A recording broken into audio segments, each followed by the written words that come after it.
right here. This is Varadero. This is a small place here, this peninsula. And Havana, down here. Okay, guys. In distances, to get to Havana is roughly 138 kilometers. Some of you, sometimes, they need to drive a little bit longer to go to work. But we're in Cuba. Here the time's round difference. So that's why we'll be needed about 2.5 hours to get there. We're going to be driving through different cities, and we're going to be driving through a couple provinces. So to get to Havana, 2.5 hours, that's why. Setting up for now, in about an hour, we're going to do a break in half of the way. That will be about wait, let's say 15 minutes. There you can stretch a little. The ones that smoke, they can have a smoke. The ones that want to start the day in a nice way, usually in the place we're going to be stopping by, they prepare like a local typical cocktail, which is blending of fresh sugar cane juice, natural fruits, and vitamin R. Vitamin R, for the ones that didn't know yet, is rum. Okay? So the ones that got to do it, that's just a nice way to start the day. Will be a nice way to start the day. And so we're going to be doing that break in that place. Then after, we're going to be heading on the way to Havana. So there's small groups, they're doing the same excursion, and the company booked like the service lady here. So here in Matanzas also, guys, in case we got any first timer here, will be for you first experience about what we mean with a new city. New cities in Cuba, as I say, new means old. So they have two periods, 1902, 1958, American influences. 1960s, 1990s is more USSR influences. That's why you will find like some neighborhoods, they look like, you know, square form, like doubles, you know, like Lego form. That's for those periods. For the Matanzas tour, there's a speedboat driving up and down the river. Then you drive by yourself. And also this area where is the man with a small boat there, the mouth of the river, is also a natural reserve. Why? There in June, July, when it's warmer, that's one of the places where you can see in the natural habitat an impressive animal. So, I mean, here in Cuba, there's all the places which is easier to find. Have you ever seen, guys, manatee? So, like named like the sea cows. One of the counts of places in Cuba where you can see like in natural habitat is here in this of Matanzas. Due to the architecture, you would notice it's a building of the 70s, 80s. That university is one of the 55 universities that has the educational system in our country. There are 55 in total. So it will be a lot for such a small country. Actually, the main problem basically that we got here in Cuba, we got too many professionals. So on the other side, there is a training ranch. To us, all the Cuban men, all the Cuban boys, when we are 18 years old, it is mandatory to spend 1 or 2 years in military. Why mandatory? 1961. 1961 was the invasion of Bay of Pigs. The local people, they took the weapons because they wanted to defend the country, but they had barely idea how to use it. We won the fight, but we had a lot of losses. We had a lot of casualties.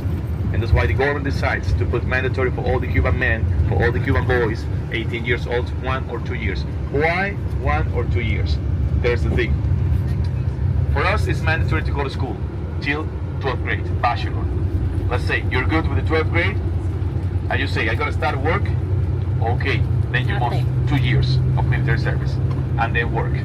If you say, I gotta go to the university, you apply, let's name it the Cuban SATs, you pass it, you get your career, then you must just 1 year of military service. But pay attention, if you must cover that work for the next 2 years, that's like the way of pay for the free educational system.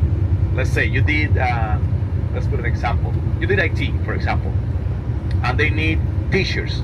You must teach the next 2 years because it's what your province needs. Then after you can go with your, let's say, curriculum, and then you can start to work by yourself. And so that's the way that the system works.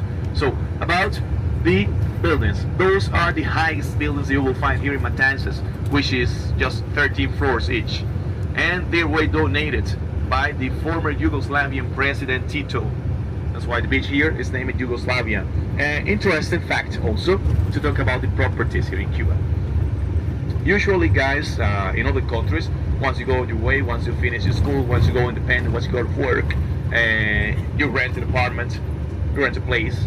After years, when you get a good credit on the bank, you start to pay for the house, you get a loan at the bank, or you pay on a mortgage or something like that.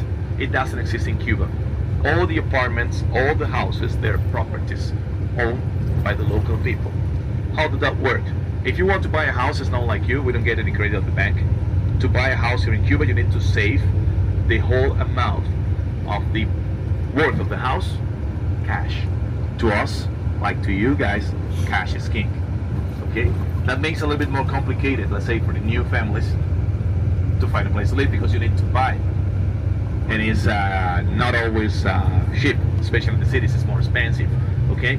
And that's why you'll find in some cases there is a lot of houses that have like a second floor on the top. There's like a half-made constructions, because it's like the children, the sons, they are building like a second level from the old place.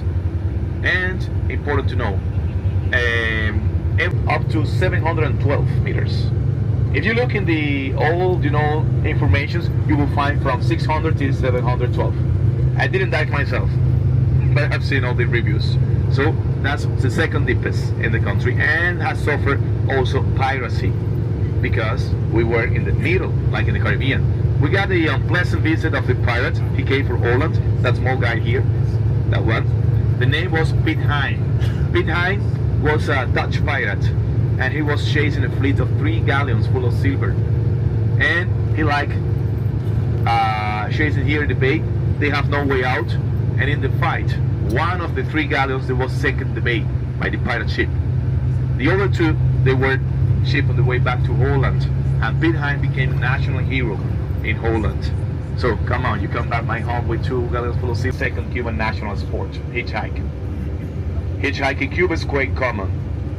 We've got, say, in the bright side, that hitchhiking in our country is really, really, really safe. If you're a girl, if you're pretty, it's safe and fast. But I will say that hitchhike is really safe. Why do they hitchhike after the 90s crisis? Won't be any longer like stable, the local transport. It's not like, like to have like the buses. I've been in all the places, when the bus is coming, you can even track the bus and you're stopped, but that doesn't exist here. Here you know that a bus is coming, but you don't know when. And so, what do the people, what they do? It's hitchhike. So, and now I'm gonna give you a tip, because we are right now like driving a little bit through the old city core. Cuba is similar to other former Spanish colonies. We're talking about Dominican Republic, Mexico, Venezuela, Puerto Rico. You're gonna have Colombia. You're gonna have similarities if you see in the core of the Spanish area, because the Spanish building style used to be always the same.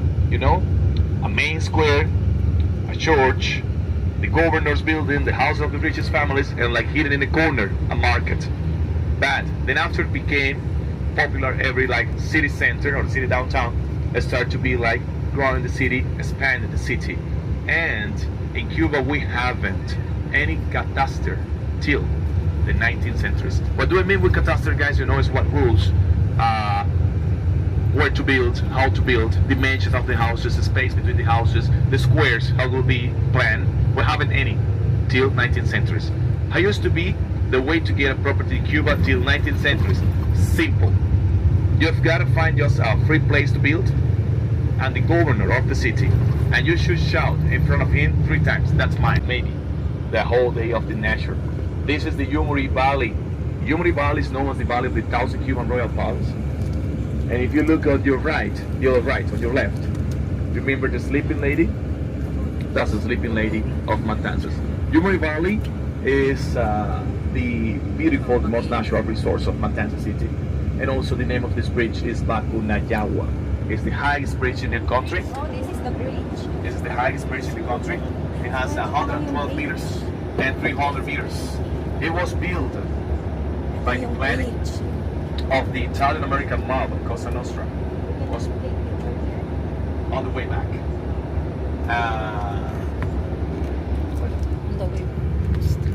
So by the Italian American mob, Cosa Nostra, and was finished in the year 1959 by the revolution, and Fidel Castro has inaugurated that bridge. The bridge is also the border between 2 provinces. Right now we are driving between Matanzas and the province of Mayabeque. So it's the name of the province in between Matanzas and Havana. We're about to see a checkpoint. is the warehouse of the Havana Club. There you see the red logo of Havana Club painted on the wall. So that's not the factory, that's the distillery where they do the first process. Okay, to make a rum, that needs two different ingredients. We need fine ethyl alcohol and we need sugarcane spirit. What's sugarcane spirit? The first distillation. We name it moonshine. And fine ethyl alcohol is 4 more processes of distillation that makes the alcohol to 95.5%. Both, they are the recipe of the rum. When you put the numbers, they are quite too high to be a rum, but it's just the beginning. That needs 2 aging processes. The fine ethylic alcohol to 75% is put in wooden cask. What kind of wood? Oak tree. What kind of oak? American white oak. We import it from Canada because you know the relationship with the United States.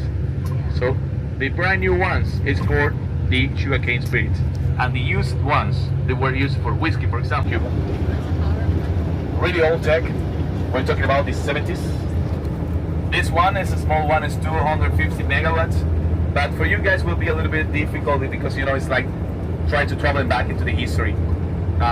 Beach of Paradero, and it was with all these beautiful views. Panoramic, was everything planned like that. That's why you find so beautiful villages. They are American style built because that was the plan. An exclusive area of hotels, casinos all across the area. Frustrated by the revolution, but that was the plan. And the full brand is Spartacus, connected to this area because a lot of people, I don't want to break your feelings once again, but alcohol